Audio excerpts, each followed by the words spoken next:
Alright guys, what do you get in San Juan? Well, first off, you get 6 occupation tiles. Then you get 5 economic trading tiles. These represent how good or how bad the crops are at that time in San Juan. Then you get a deck of cards. This is the real meat of the game. Inside this deck of cards is the 5 different types of goods, or trading goods you can build in the game. And then also purple-backed cards. These cards represent cards that are buildings in your city, and they also let you bend the rules a little bit in your favor. Now on each turn of San Juan, each person is going to choose one of the occupations in front of you. So on your turn, you will choose an occupation, and then no one else can pick that occupation for the rest of the round. What's neat about San Juan is that whenever anyone chooses an occupation, everyone at the table does the primary job of that occupation. The purpose of choosing the occupation, however, is that you get an additional bonus. So you get something extra for picking that occupation. Now let's go over the cards real fast so you understand what each card does. On the top left and right corners of the card is a number. That number corresponds to how much this card costs in order to build it. The top of the card is the name. You can't have 2 of the same named cards in front of you unless they're crops, which is pretty nice.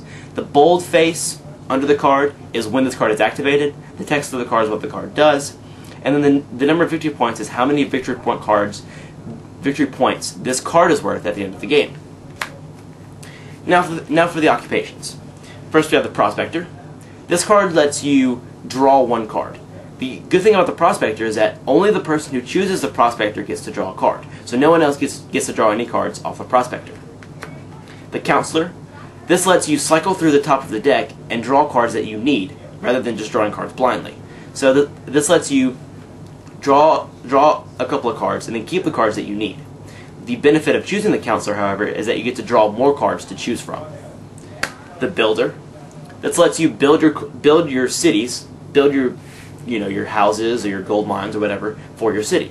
Now the way that you build something is that you look at the cost of the card at the top, and then you discard cards of that number. So for instance, if I wanted to build this gold mine for my city, I would just have to discard my archive, or just any 1 card, and then I could build this for my city. I just put this in front of me to signify that it's built in my city, and then I get the benefits of that card.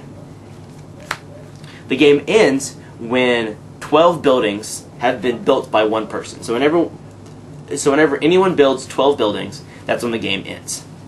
Producer. Once you've built your goods or your crops, you need some way to produce, and this is how you do it with the Producer. Normally, you can only produce 1 good at a time, but if you choose the Producer, then you get to produce 2 things at a time. So, to show that you've produced something, you just take a card off the top of the deck and you put it on top of your goods, on top of your trading goods. There can only be 1 good on each trading good at a time. That's kind of weird, but that's okay. And then finally, in order to get cards back into your hand, you get the Trader. This lets you trade cards, or trade your goods, in order to get more cards. When you choose the Trader, you look over the top of the economic stack, and it shows you the 5 different types of crops. You look at the crops that you're trading. So for instance, I'm trading the silver away. So I look at the silver. The silver is the bottom most, and I see that there's a 2 there. So I draw 2 cards to add to my hand. And you do this as many times as you can trade in your turn. This card goes to the bottom of the stack, and then you keep going. And that's the different occupations of the game. So once somebody chooses something, you can't choose it again until the next round starts. This system of picking occupations is very, very good for it's an amazing mechanic for how the game works. And once somebody's built 12 buildings, the game's over. You just look at you count up how many victory point cards each card is worth, and then you count up the different special abilities that cards can have, and then the person with the most points wins.